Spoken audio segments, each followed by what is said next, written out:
bom dia. O início dessa semana foi marcado por movimentações, por movimentos sociais contra o feminicídio no Brasil. É que os números têm crescido tanto, está todo mundo tão alarmado, que parece que qualquer movimento tem que ser feito para conter essa onda de violência. Mas o efeito, qual está sendo? É um efeito rebote? É um efeito positivo? Parece que as coisas não estão bem assim. E é para falar sobre isso que nós estamos fazendo o café de hoje, e eu convidei uma pessoa assim, super especial para falar sobre esse tipo de violência, o recorte de violência de gênero contra a mulher. E é a professora Vanessa Soares, que é mestre e doutoranda de letras pela UFMA. Bom dia, professora, seja bem-vinda. Bom dia, Elda, muito obrigada. Obrigada pelo convite, é um prazer estar aqui com você em seu programa, um programa que valoriza a pesquisa científica, um programa que... Eu que agradeço pela sua presença e por vir compartilhar essas informações com a gente. Certo. Apesar das informações não serem muito boas, né, sim, professora? Sim. Porque você está me dizendo, no domingo passado, não sei se você lembra, a gente teve uma movimentação em muitas cidades do Brasil contra o aumento dessa violência contra a mulher. E ela pesquisa justamente a repercussão de movimentos como esse nas redes digitais, nos espaços digitais. E parece que o resultado não foi muito bom, né, professora? Certo, não foi muito bom, porém tem os dois lados da moeda, Elda. De 2023 para cá, nós temos percebido um grande aumento na divulgação, na propagação de violência de gênero nas redes sociais. Então, antes a gente percebia que era um movimento tímido, essa divulgação e essa propagação. Porém, nós estamos em 2025, de 2 semanas até hoje, o aumento dessas postagens, o aumento desses discursos na rede social Instagram, foi de forma relevante, teve assim uma dimensão, um eco, tudo devido ao que aconteceu com aquela jovem que perdeu as 2 pernas. Ah, sim, aquele não atropelamento. Aquele atropelamento. Vamos chamar de atropelamento, né? Isso, então, porque não foi fatalidade, Exato, não é? sim, Nós claro não podemos considerar. Então, a partir daí, houve um levante de mulheres que culminou com esse ato que aconteceu no domingo. Eu estava presente aqui no Largo do Carmo, aqui em São Luís. Então, um grito de socorro para que políticas públicas realmente aconteçam e que tenhamos mesmo voz e vez naquilo que diz respeito ao nosso direito. Mas quando você disse que houve você disse que houve esse efeito rebote, isso é o quê? É um movimento também contrário, dizendo, vocês fazem esse grito de socorro e a gente diz que a gente está aqui mostrando o nosso machismo, mostrando a nossa cultura, mostrando a nossa força? Sim, esse efeito rebote vem pela misoginia, pelo patriarcado. Nós fazemos parte de uma sociedade que o patriarcado está aí, isso. Eu não gosto de dizer que é cultural, mas infelizmente é cultural. E enquanto esse levante, ele acontecia nas redes sociais, muitos levantes contrários também.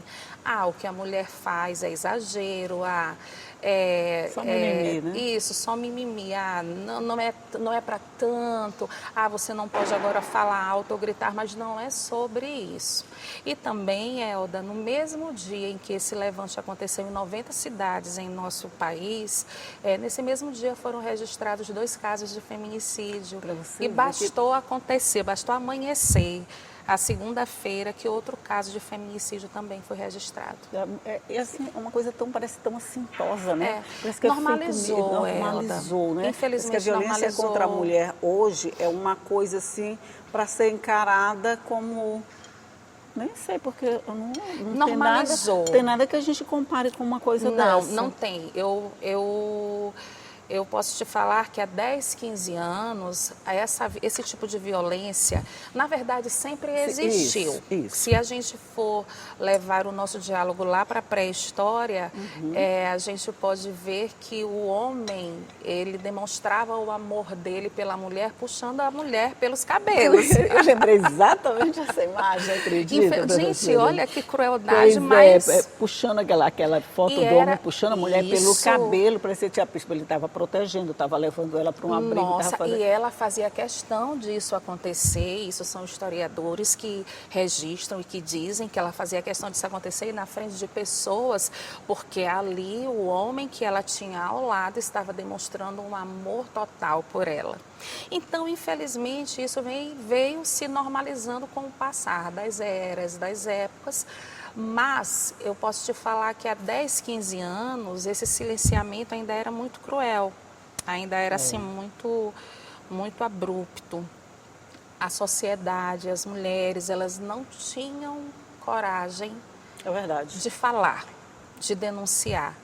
Pois é, quando a gente fala no crescimento desses números, na verdade, a gente está falando, professora, não sei se eu falar besteira também, mas a gente está falando só na visibilização do que acontece, né? Porque, na verdade, acontece sempre. O que está acontecendo agora é a mulher tendo coragem de dizer: eu estou sendo agredida, eu estou sendo desrespeitada e não é mimimi, eu não quero ficar assim. Quer dizer, está acontecendo sempre. Os números crescem porque a gente tem coragem de falar.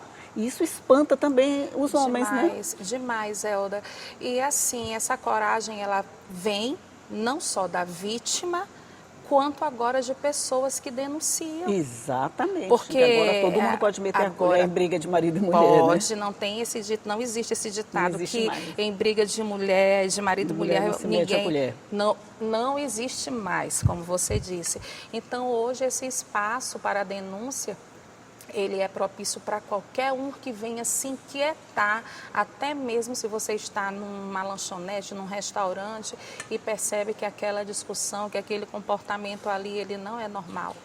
Então, a sociedade hoje, ela tem esse espaço. E as redes sociais, elas estão aí. Das redes sociais, nós temos hoje o Instagram como uma arquitetura comunicacional, como uma ferramenta, como uma arena discursiva. Tudo é divulgado. É um ecossistema digital. Hoje nós vivemos num ecossistema digital que, se você bem perceber, a internet, ela tem os seus prós e os seus contras, mas tudo na vida, mas essa arena digital, ela te possibilita muita voz hoje. Hoje um celular é praticamente, eu vou dizer, uma arma do bem, quer dizer, uma arma que pode ser usada de qualquer forma, Sim. tanto para o bem quanto para o mal, na mão de uma pessoa, né? Sim. Porque eu posso registrar qualquer coisa e fazer uma denúncia a partir de um celular que eu tenho na mão. Sim, pronto. Sim.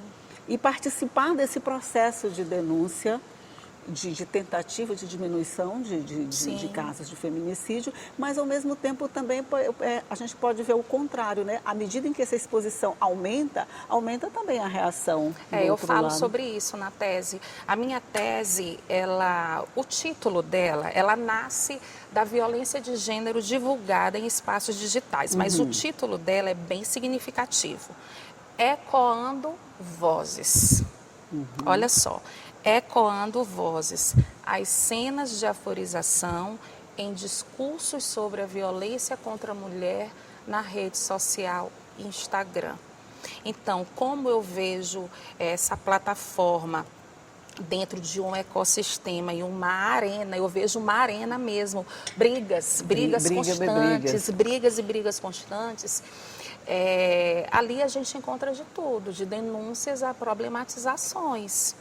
Então, a denúncia ela é feita por terceiros ou pela própria vítima e a problematização ela vem depois. E como é que fica a circulação disso? Vamos falar sobre isso já no próximo bloco para saber como é que fica a circulação disso, que a gente vai fazer só um intervalinho. É rapidinho, a gente toma um pouquinho de água, um pouquinho de café e volta para continuar conversando. Um minuto só.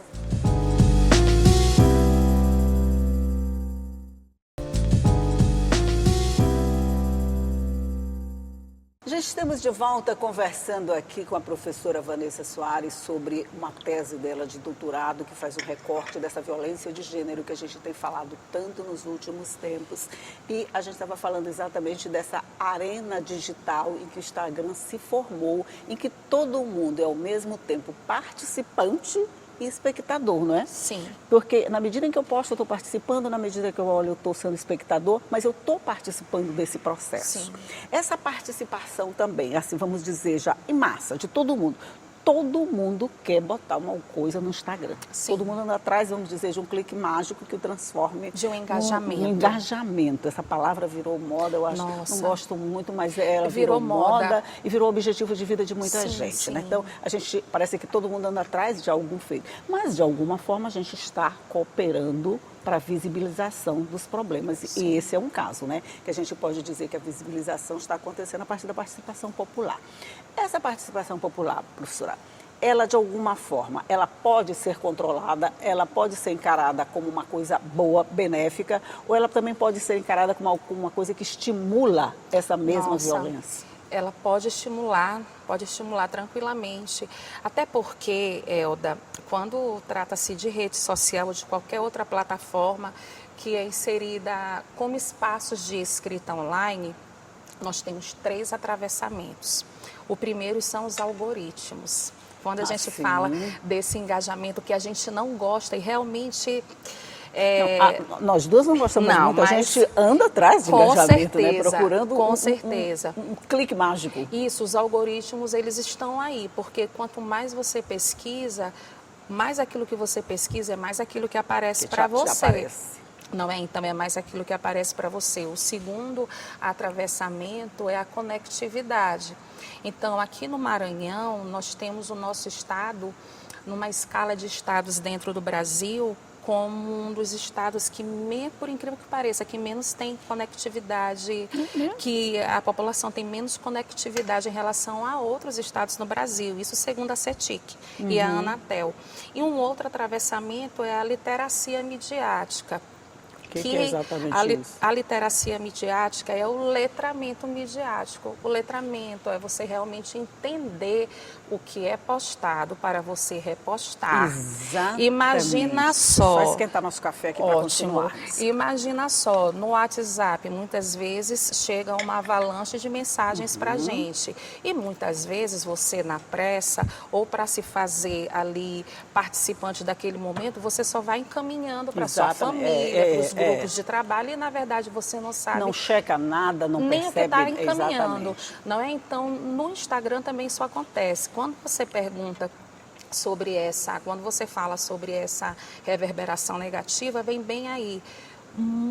A população brasileira, ela está um pouquinho aquém dessa literacia midiática, desse letramento digital, dessa compreensão mesmo digital, a conectividade e também esses algoritmos, que muitas vezes ele leva você o que você não quer nem ver, mas ele é repetido. Ele é repetido. Ele repete, ele te induz. Pronto, o algoritmo, ele te induz. A gente induz, a gente pensa que a gente induziu ele, né, à medida que a gente estava pesquisando, né, mas na verdade ele passa a dominar, a direcionar, vamos dizer, as nossas pesquisas e essa coisa toda, né, e a gente acaba entrando nessa e vai fazendo o caminho que ele indica. E isso é a circulação. É isso que faz parte dessa circulação que eu pesquiso. O que é essa circulação? É entender como aqui no Maranhão, a população, os usuários, que eles são chamados digitalmente de interagentes, como é que eles repercutem essas postagens, essas denúncias, essas problematizações sobre a violência de gênero. Será que eles estão entendendo o que eles estão fazendo? Qual é o peso? Qual é a dimensão? Qual é o eco que isso vem a trazer aqui para a sociedade maranhense? Olha, eu não sou pesquisadora. Eu entendo essa tacaria, eu entendo. Porque é isso que eu quero. Pois é, eu não sou pesquisadora, eu não falo sobre isso, eu só dou informação. Mas eu acho que a gente aqui, do outro lado, está só olhando e repetindo. A gente não tem noção das consequências dessa repostagem, não é reportagem, dessa repostagem. A gente não tem noção dos resultados que isso pode trazer, porque a gente não checa, A gente não tem tempo de checar. O E que a é gente isso quer é que passar em importante. frente. E é isso que me inquieta. Pois é, a gente Elda. não checa, se é fake já vai passando, aí você ainda comenta aquilo, sabe? Eu acho, às vezes eu acho muito engraçado quando as pessoas comentam coisas que você sabe que ela não tem nem noção do que ela está falando, mas ela viu na internet. Elda, e o pior é que quando os comentários partem de mulheres. Os Acho que comentários, dói mais, né? demais, dói mais. Os comentários quando parte de homens, que no domingo nós tivemos aí uma dimensão gritante de homens comentando sobre esse levante que as mulheres fizeram, como você diz, é muito mimimi, foi triste demais. E quando mulheres compartilham desse mesmo pensamento, e muitas vezes essas mulheres que compartilham, elas já viveram um tipo de violência, porque a violência ela vai além da violência física, a violência contra a mulher. Sim, claro, claro. O feminicídio é o último ponto, É o mas último tem ponto, um caminhar né? Diz que até o ciclo chegar da nisso. violência chega a durar Nossa. 7 anos, até que ele se Nossa. exponha, até que ele se transforme numa tragédia. É uma Sim, tragédia anunciada, você sim. sabe que vai acontecer, mas você está sempre apostando que não. Sim. Né? Você está sempre apostando que não. Essa sua pesquisa, eu acho que ela é muito interessante na medida em que ela expõe até as nossas fraquezas no momento de participar de um processo desse. Sim. Mas aí eu posso perguntar, fazer uma pergunta bem pessoal, Sim. de onde nasceu essa ideia dessa pesquisa? Essa inquietação, ela tem caráter científico, ela vem de um processo que nasce na UFMA, de um grupo de pesquisa sobre tecnologias digitais e discurso e ensino. E a partir do momento que você Elda, perdão, a partir do momento que você começa a entender o que você viveu ou o que você vive, os teus olhos, eles abrem. Então, além de ter um caráter científico, tem um caráter pessoal, porque eu fui vítima de violência doméstica. Agora imagina o quanto isso pesa. Então, você está, essa fui pesquisa vítima. está chancelada. Total. Ela está autorizada. Eu fui vítima não só da violência física, mas de todas as esferas possíveis que você possa imaginar. Patrimonial, violência emocional, violência psicológica, violência física, violência digital, porque tem a violência digital sim, também. Sim, claro. Então, assim, quando eu te falo que há 10, 15 anos esse silenciamento parece que ele era carimbado mesmo, ninguém podia falar, ela nasce precisamente com essa possibilidade de fala e de voz, esse ecoar vozes, agora a partir de 2018, 2019, culmina em 2023. Então, ela nasce disso, dessa inquietação e também desse lado afetivo. Pois é, porque você, assim, a vergonha da exposição, Nossa. ela traz um peso tão grande. Você tem vergonha de dizer, Sim. de se expor, de Hoje dizer eu que não foi tenho hoje. mais, Hoje você não eu tem não mais. tenho mais. Mas quando você vê casos em que pessoas que atuam na defesa da violência da mulher, como delegadas, como juízes, você vê mais tarde ela como sofrendo dentro de casa ao mesmo tempo em que participava de movimentos, você fica pensando assim, meu Deus, se ela passa por isso, como é que eu posso me livrar disso? Sim. Essa exposição, trazer esse assunto assim a público e dizer que você participou disso e não só de forma de pesquisadora, eu acho que dá uma coragem. Mas como vítima. Exatamente. E isso eu falo em minha tese, Elda. Dá essa coragem de dizer, eu estou fazendo isso, mas eu não estou fazendo só com base em depoimentos, em teoria, não. Eu vivi, eu sei exatamente o que é isso. Eu vivi, na época não tinha rede social e hoje com as redes sociais, Elda, a gente tem esse espaço de voz.